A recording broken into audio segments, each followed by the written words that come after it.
Bismillah, alhamdulillah, salatu salam ala rasulullah. This is Majib Kazi, and you're watching Washington Roundtable on VOKTV. After almost 20 years of more than $1 trillion spent after the US entered Afghanistan following the September 11, 2001 attack, Afghanistan has effectively fallen under the Taliban rule not very long ago. And who can talk more and who can be the more relevant personality to talk about the subject than Marman Weinbaum, who is the director at the Middle East Institute, who handles the studies for Afghanistan and Pakistan. Doctor, welcome to the show. Thank you for having me.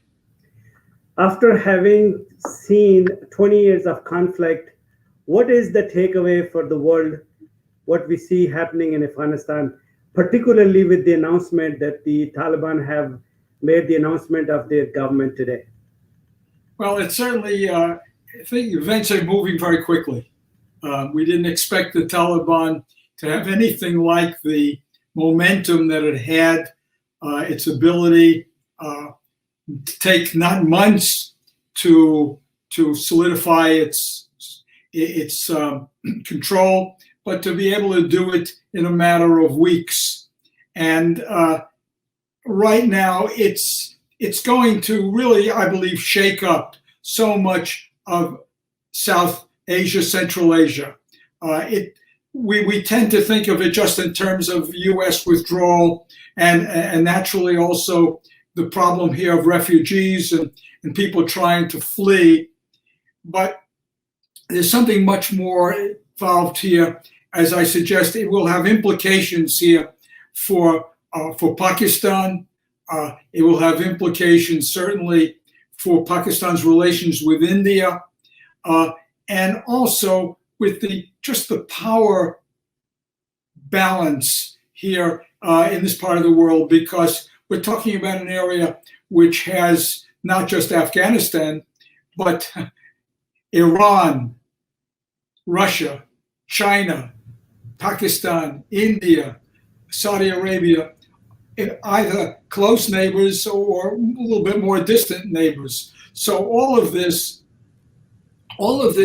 is going to require a kind of resetting of thinking, especially if it turns out that this new government is unable to remain stable. I think the key element here is stability.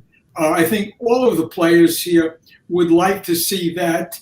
They also would like to see a face of the Taliban, which is different than what they saw in the 1990s and until 2001. So it's very much a wait and see attitude.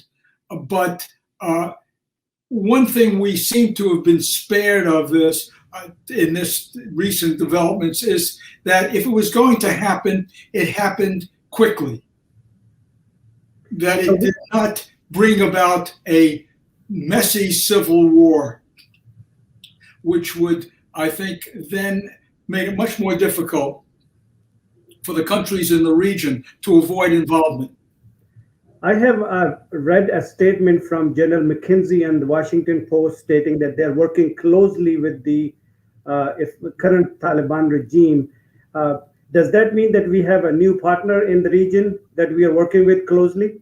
Yeah, I think working closely really has to do more than anything else with the evacuation of the U.S. citizens, maybe 100 of them left, but a much larger group, naturally, of those who had an association with the United States and who qualify for at least consideration for visas in the United States.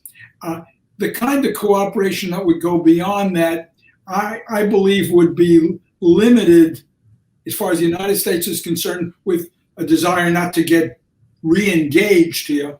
It would be limited to seeing whether we could work together against groups like Al-Qaeda and Islamic State. That's very problematic. That has to be seen as very problematic because there's no trust between these, nor should there be any, given what has happened. Especially the Taliban have indicated that whatever promises they make, they can just as easily go back on. So it may sound good to say we will work together against a common enemy, but the fact is, I believe that the Taliban will view certainly Al-Qaeda not as an enemy. And as far as Islamic State is concerned, it seems very difficult here for them to take on Islamic State in any big way. We'll have to see how Islamic State operates. If it tries to destabilize this new government, I think it will be put down by the Taliban. They won't need the Americans for this. That now that they have pretty much consolidated power, what we're talking about here are guerrillas, effectively, and while they may not be able to completely curtail terrorist attacks that the Islamic State may mount, at the same time, they're not going to pose any kind of threat to this new regime. When U.S. forces went in 20 years ago in Afghanistan, were they expecting some sort of a result that we see today, or it is completely a surprise to them? Well, they didn't expect to be there first of all, for 20 years. When they went in, they thought, just as the Soviets had thought, we'll go in, we'll take care of the problem of installing a new government, and we'll leave. But in both cases, they quickly found out that you can't do that and expect that what you've done is going to have any lasting power. It doesn't work that way. So you get soaked in, you get pulled in, and that's what had happened. And then once you do, your investment is such that you've got to see it through, at least to some degree. But what was unfortunate for the United States and the new government, the Karzai government at the time, was that the Taliban weren't going away. Thanks to Pakistan, they found sanctuary.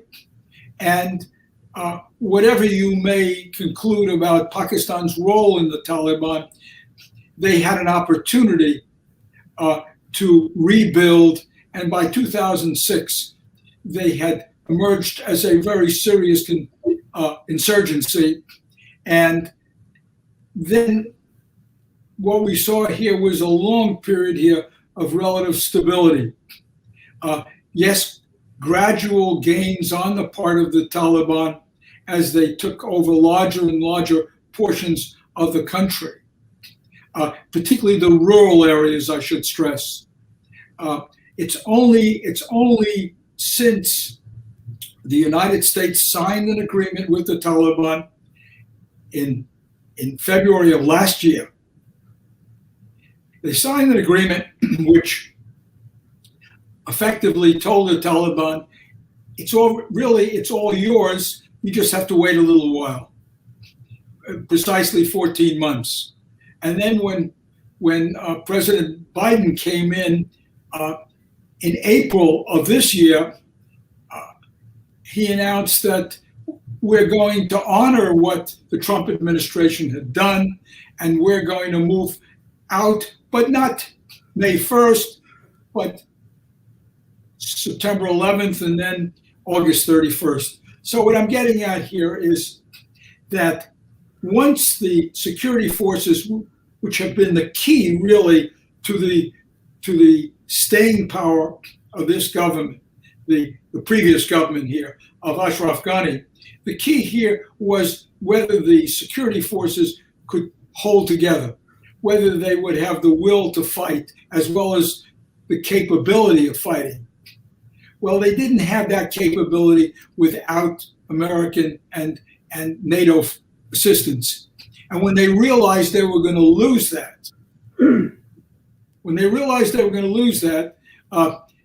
you could see that their morale dropped. And at that point, they were all convinced, eventually all convinced, that this was a cause that was not worth fighting for. And that's what happened. So I'm going to quote two quotations, one from the former ambassadors to US, Dr. Malia Lodi and the Prime Minister of Pakistan, regarding their role in this last 20 years of conflict. Prime Minister of Pakistan states that its country have lost over $100 billion to the economy, and 80,000+ human souls were sacrificed for the war, that they had got nothing to do with it. And at the same time, Dr. Malia Lodi, in her interview to a channel, she stated that, well, had it not been Pakistan kept the conversation and the channel of communication open with Taliban, there would not have been a deal with US. How do you see both of these statements in your point of view? Well, I think I would comment on Malia Lodi's. I don't agree with that at all. Yes, Pakistan undoubtedly encouraged the Taliban to sit down and negotiate. Those negotiations never went anywhere.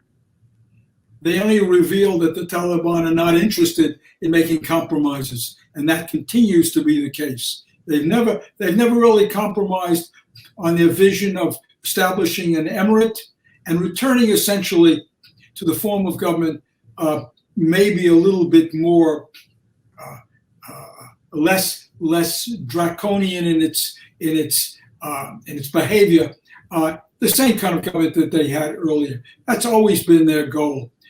The Taliban negotiated with the United States because it wanted the United States and the others to leave, and it got what it wanted. The Taliban also were willing to sit down at the table. They didn't have to be pushed that hard by Pakistan. They wanted to sit down because they saw a diplomatic route to power as well as a military route. That is, if they were in strong enough military position, they could pretty much dictate an interim government, the next government, and that would clear a path ultimately to their success. Well, as it turned out, the diplomatic wasn't necessary. Aside from this agreement with the United States, after that, it was all military. They refused to go to Istanbul, where the United States was trying to get them to talk, but it was very clear after all the negotiation with them that they didn't think they had to negotiate seriously, to share power. And sharing power was what the international community wanted, what the Kabul government wanted. They didn't have to share power. It could all be theirs. I know the time is short, and I promise you that I will end it in 15 minutes. But the last question, with $83 billion worth of weapons left in Afghanistan in the hands of the people who don't know how to even operate them, what do you make out of this? The United States left a great deal of equipment behind. But it also, when it decided to leave, felt that it was leaving an Afghan state which had made great accomplishments. There was no way that the United States could move out all of the equipment. It did move out thousands of pieces of equipment. Certainly all of that equipment, which is the most sophisticated. Mm-hmm. But with the many thousands of vehicles and munitions and so on, there was no way that they could entirely do that. They intended to turn that over to the Afghan security forces, national security forces. But the way things worked out, that wasn't nearly enough. Even with the promises of financial support and inheriting the equipment that the United States was leaving, you can't substitute that for the will to fight. And as I've suggested, they had lost that will when they realized that particularly without American air power, as support, close air support by the United States, their ability here to hold on was going to be severely compromised. So they left a lot of equipment. There's no question. So the last question, because I know I promised you that you're busy and you have other commitment. What do you make out of the names that appear to run the government in Afghanistan today? This is going back to the 1990s. Essentially, it is all the veteran figures here. I don't know the 33 other people who have been appointed, but if you look at the top ministerial positions, these are all, as I suggest, people with long association with the Taliban. We don't find in there, for example, technicians. Maybe they're included in the 30, but I doubt that. It looks like they're all Pashtun, or nearly all Pashtun. It looks like there are no women. The politicians who hope to get a piece of the action by talking to the Taliban and staying in Kabul, I don't see any evidence that they got anything.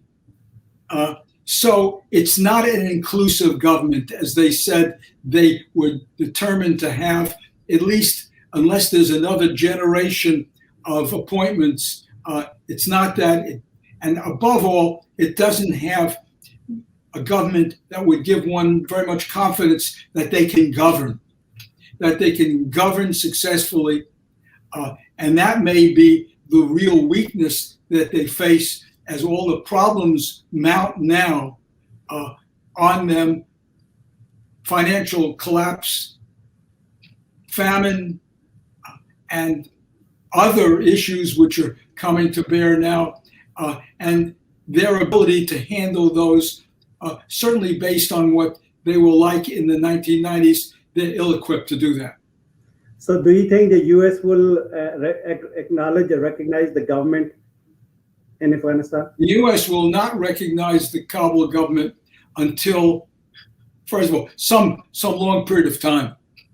For some long period of time. So obviously then the rest of the world probably will have to follow the lead. I would have to leave it right there as I promised, but you do owe me another interview that we will discuss in length. Thank you so very much for being on the show. My pleasure. Thank you, sir.